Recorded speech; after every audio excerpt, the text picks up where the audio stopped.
we try to sort of be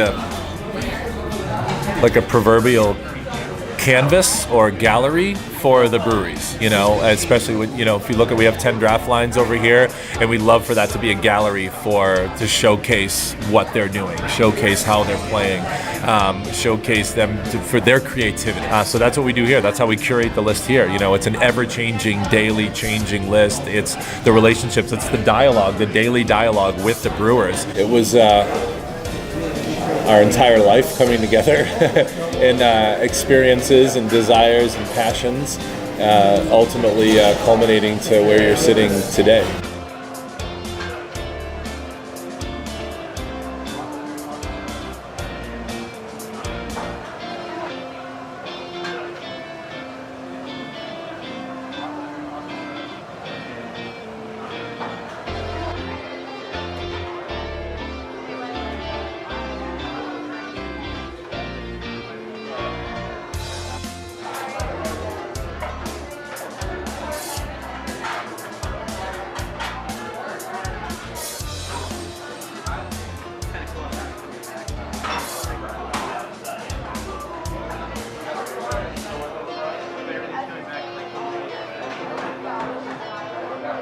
We want to pour the beer that we drink. You know, we want to pour the beer that's made in the state, that's brewed in the state.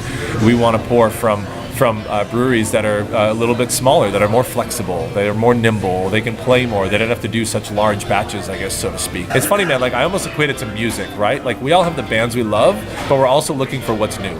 Like, what's the new song? What's the next thing? Like, who's doing something interesting and creative? And what's that? I think I kind of equate it to that, right? So, what's the new music coming out? Like, everyone's kind of like music junkies. I mean, with the addition of all these different, whether it's YouTube and whether it's the pervasiveness of home recording equipment, like, you know what I mean? I mean, it just opens up the bandwidth of creating content, being creative, and getting it out there to the masses, right? So, I think beer is kind of the same way, where it's like you have this explosion of craft breweries, these nano breweries, nano plus breweries that are operating on these smaller systems, which allows them to be flexible, allow this sort of like beautiful nimbleness where they can always play, they can always change, they can always rotate, they can always push themselves, they can always be creative. And I think the market and the beer drinker are looking for that. At the end of the day, we know what our consumers are looking for, so it keeps us on our toes as operators to for us to remain nimble and for us to remain flexible and looking for that next new beer for them.